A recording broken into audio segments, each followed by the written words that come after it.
Good morning పిల్లలు. ఈరోజు మనము కొలతలు మరియు వాటి పరిమాణాల గురించి తెలుసుకుందాం. ప్రతిరోజు జీవితంలో మనము కొలతలను ఉపయోగిస్తాం. మీకు ముందే తెలుసు, నీళ్లు, పాలు మరియు నూనెలు వీటన్నిటిని మనం ఏమంటాము? ద్రవాలు అని అంటాము.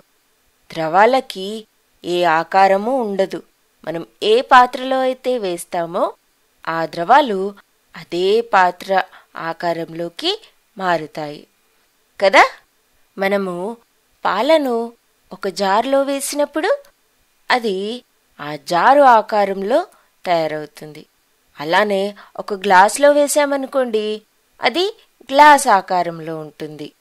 ఇక్కడ చూడండి, ఈ మగ్గు మరియు ఈ గ్లాసుని దేనిలో మనము ఎక్కువ నీళ్లను ఉంచవచ్చు? సహజంగా మనకు తెలిసిందే, మగ్గులోనే ఎక్కువ నీళ్లను పెట్టవచ్చు కదా. అయితే పరిమాణమనగా ఒక జాడి ఎన్ని నీళ్లను ఉంచుకోగలదో దాన్ని మనము పరిమాణము లేదా దాని సామర్థ్యపు శక్తి అని అంటాము. అయితే మీరు ఇలా కూడా చెప్పవచ్చు, మగ్గుకి గ్లాస్ కన్నా నీళ్లను ఉంచుకునే సామర్థ్యము ఎక్కువగా ఉంది కదా. ఇక్కడ చూడండి, అదేవిధంగా బకెట్లో మనము మగ్గు కన్నా ఎక్కువ నీళ్లను ఉంచగలము. అలానే ఇక్కడ ట్యాంకులో చూడండి, 20 బకెట్ల నీళ్లను ఉంచగలము. అనగా ట్యాంకుకు బకెట్ కన్నా నీళ్లను నిల్వ చేసే సామర్థ్యము ఎక్కువగా ఉంది కదా. ఇక్కడ చూడండి, ఈ ట్యాంకులన్నీ మనం ఎక్కడి నుంచి నింపుతున్నాం? బావి నుండి. అనగా బావికి ట్యాంకు కన్నా ఎక్కువ సామర్థ్యం ఉంది. అర్థమైందా పిల్లలు? కానీ మనం ఇప్పుడు నీళ్లను ఎలా కొలవాలి? నీళ్లను కొలవడానికి మనము కేజీలను కానీ గ్రాములను కానీ ఉపయోగించలేము కదా. అయితే ఇప్పుడు మనం దానికి ఏం చేయాలి? ఒకవేళ మనం దాన్ని తక్కెడలో పెడితే పాలు నీళ్లు అన్నీ చల్లిపోతాయి. అయితే దానికి మనము ఒక జాడీని ఉపయోగించాలి.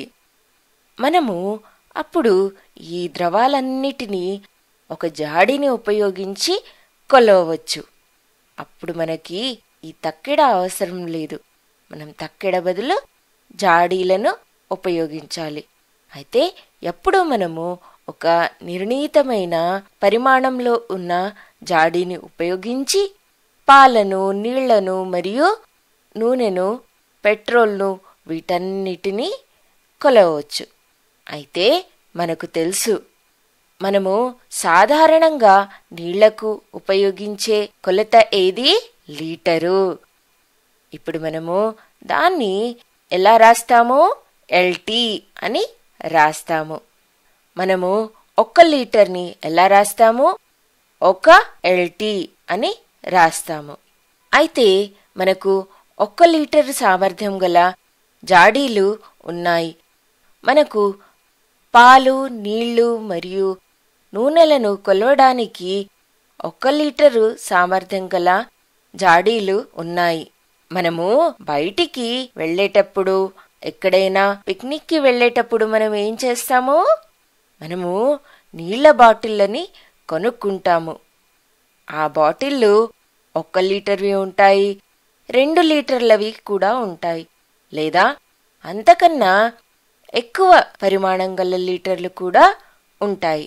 అయితే మనము పాలను కూడా కొంటాము. ఆ పాలు ప్యాకెట్లలో వస్తాయి. అయితే ఒక్కో ప్యాకెట్ 500 మిల్లీలీటర్లు ఉంటాయి. మనము పాల ప్యాకెట్లను కొంటాము. ఒక్కోసారి మనము 2 ప్యాకెట్లు కొంటాము. ఆ ప్యాకెట్ల పైన ఎంత రాసి ఉంటుంది? 500 మిల్లీలీటర్లు అని రాసి ఉంటుంది. అనగా 2 500 మిల్లీలీటర్లు ఎంతకు సమానమవుతుంది? 2 500 మిల్లీలీటర్లు 1 లీటర్కు సమానమవుతుంది కదా. అయితే మనకు 1000 మిల్లీలీటర్లు అవుతే 1 లీటర్ అవుతుంది. ఇప్పుడు మనము 1000 మిల్లీలీటర్లను 2 సమాన భాగాలుగా చేశాం. అప్పుడు ఒక్కొక్కటి 500 మిల్లీలీటర్లు అవుతుంది. లీటర్లో అన్నిటికన్నా చిన్న భాగం ఏంటి? మిల్లీలీటర్. అయితే మిల్లీలీటర్ని మనం ఎలా రాస్తాము? ఎంఎల్ అని రాస్తాము. అయితే 1 లీటరు ఎంతకు సమానము? 1000 మిల్లీలీటర్లకు సమానము. ఇంట్లో మనము పాలు తెచ్చే మనిషికి రోజు 1 లీటర్ పాలివ్వమని, లేదా 2 లీటర్ల పాలివ్వమని, లేదా సగం లీటరు అనగా అర లీటర్ పాలివ్వమని అడుగుతాము. అర లీటర్ అనగా ఎంత? మనకు తెలుసు 1 లీటర్కి 1000 మిల్లీలీటర్లు ఉంటాయని. అలానే మనకు ఇది కూడా తెలుసు, 2 500 మిల్లీలీటర్ల ప్యాకెట్ను తీసుకుంటే 1 లీటర్ అవుతుందని. 500 మిల్లీలీటర్లనగా 1 లీటర్లో సగము. అయితే కొంతమంది ఏం చేస్తారంటే 500 మిల్లీలీటర్లు అనేకన్నా సగం లీటరు లేదా అర లీటర్ పాలివ్వమని అడుగుతారు. అయితే పాల మనిషి పాలను ఎలా కొలుస్తాడు? దానికి తను 1 లీటరు సామర్థ్యం కల జాడీని ఉపయోగిస్తాడు. అయితే పాల అతని దగ్గర 500 మిల్లీలీటర్ల జాడీ కూడా ఉండవచ్చు. మనము పెట్రోలు మరియు డీజిల్ని కొలవడానికి ఉపయోగించే జాడీలు కొంచెం వేరుగా కనపడవచ్చు. మనము 100 మిల్లీలీటర్ల షాంపూ లేదా 50 మిల్లీలీటర్ల షాంపూ బాటిళ్లను కూడా కొంటాము కదా.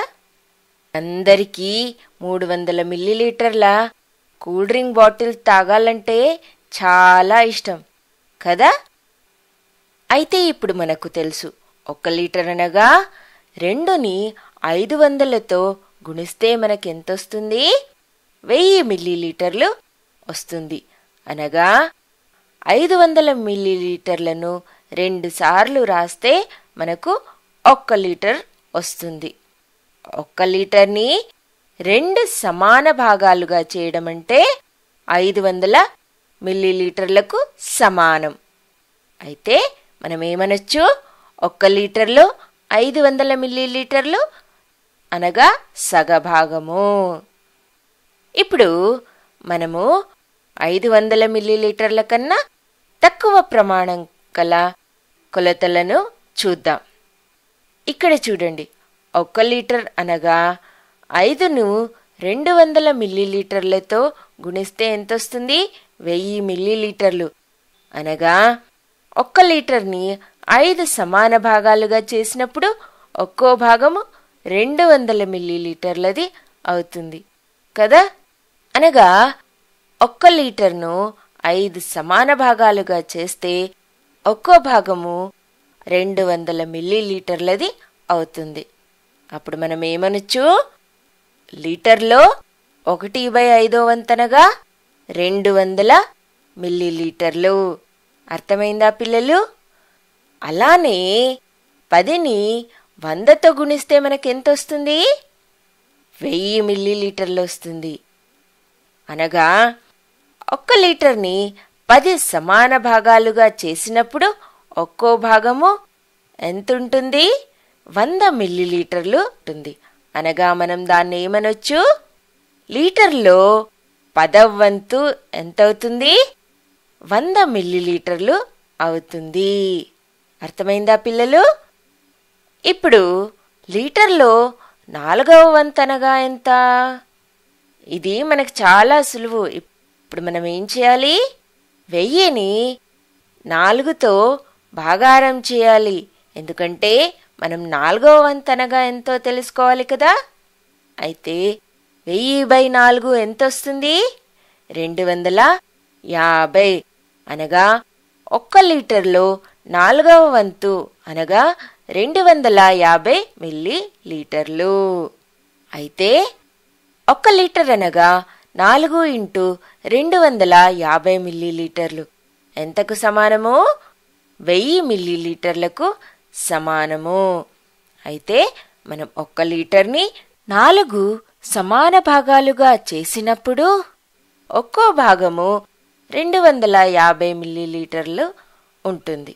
అనగా 1 లీటర్లో 4వ వంతు ఎంత? 250 మిల్లీలీటర్లు. అర్థమైందా పిల్లలు? మనము సాధారణంగా ద్రవాలను కొలవడానికి లీటర్ను ఉపయోగిస్తాము. మరియు ఇంకో కొలత ఏది? మిల్లీలీటరు. 1 లీటర్కి 1000 మిల్లీలీటర్లు. మనకు అంతకన్నా పెద్ద కొలత కావాలంటే మనం అప్పుడు కిలోలీటర్ని ఉపయోగిస్తాము. కిలోలీటర్ అనగా ఎంతకు సమానము? 1000 లీటర్లయితే 1 కిలోలీటరు. అంటే మనము పెద్ద పెద్ద ట్యాంకులు నింపడానికి ఉపయోగిస్తామే, అప్పుడు మనము ఈ కిలోలీటర్లను ఉపయోగిస్తాము. అన్నట్టు మన శరీరంలో 5 లీటర్ల రక్తం ఉంటుంది. 5 లీటర్లు అనగా 5000 మిల్లీలీటర్లు. అందుకే అప్పుడప్పుడు కొంతమంది ఇంకొకరికి రక్తదానం చేస్తూ ఉంటారు. ఎంత రక్తదానం చేయొచ్చు? 250 మిల్లీలీటర్ల రక్తాన్ని దానం చేయొచ్చు. అర్థమైందా పిల్లలు? ఇప్పటికీ ఇంతే. బాయ్ బాయ్ పిల్లలు.